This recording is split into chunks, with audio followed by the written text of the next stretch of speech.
We, the students of DJ Sangvi College of Engineering within Electronics Department, have made this project called Gesture Capturing and Translation System. Inability to hear and speak is considered to be a true disability. People with disabilities communicate with each other using sign language. In sign language communication, each word is communicated through hand gestures and facial expressions. The main aim of the gesture capturing and translating system is to accurately interpret sign language and convert it into text, thereby developing a mode of communication for the deaf and mute people who primarily rely on text, thus making them feel independent, confident, and creating more opportunities for them to work in a professional setting. This project is divided into three stages: data collection, testing, and training.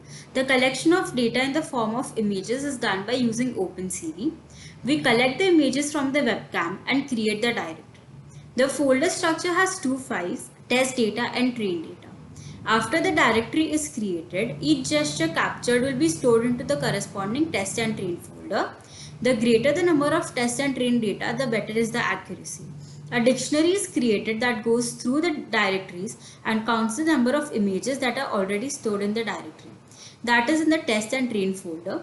The count is printed on the screen. Then a region of interest is defined. The ROI created is a rectangle of 64 by 64 size. The RGB image captured is converted into binary image, which is a black and white image, and thresholding is done in such a way that in a matrix of values 0 to 255, any value between 120 to 255 is set to 1 and else is set to 0. On pressing the assigned key on keyboard, an interrupt is created. It captures the image and stores it into the corresponding folder. Now we'll have a look at the directory that we created. It has two folders, test data and train data. Now when we open the folder, we see that only the gestures which were in the region of interest that was created have been captured, and the images have been converted from RGB to black and white, and even the thresholding is done. After the data is collected, it needs to be pre-processed and only then it can be trained. The number of layers present in the deep neural network are its only distinguishing factor. That is, for the network to be more deep and intricate, there have to be a higher number of layers present. The steps involved in training of a database are: firstly, we need to build a convolutional neural network and add layers to it. The layers which need to be added are a convolution layer, a max pooling layer, and a fully connected layer. In a convolution layer, we specify the number of filters and the size and shape of the convolution window. The main task of the convolution layer and the max pooling layer is to extract the features from the images which have been created. Once this is done, we move on to the second step, which is the actual training, wherein the images which have been collected are fed to the neural network which has been created in the first step. After this, the third step would be to train the model, wherein we specify the number of epochs, the number of steps in each epoch, which translates to the number of images in each of the training set.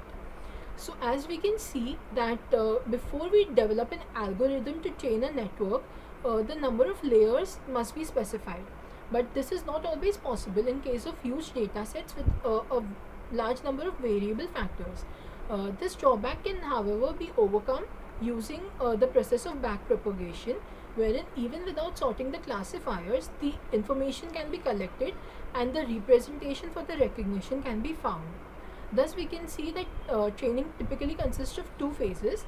The first is the forward phase, where the information, the input which is collected, is completely passed to the network, and the second is a backward phase, where the gradients are backpropagated and the weights are updated.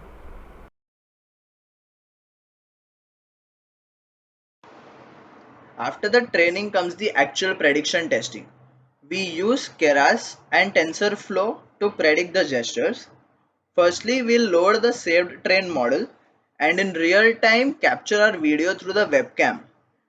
And a region of interest is created in the specified rectangle as the same during the data collection model. The ROI is converted from a RGB image to a grayscale image, and the gesture from the ROI is matched with the trained model images. When we get a match, the text of the respective gestures is displayed on the screen. Here we can see that the gesture done in the ROI is the same as the prediction, therefore the trained model is working accurately. Further, we will see the prediction on Raspberry Pi. Here is the image we have captured and will read into the code. When we run the code, a frame and an ROI in the grayscale is displayed along with the correct gesture prediction on the left hand side of the ROI.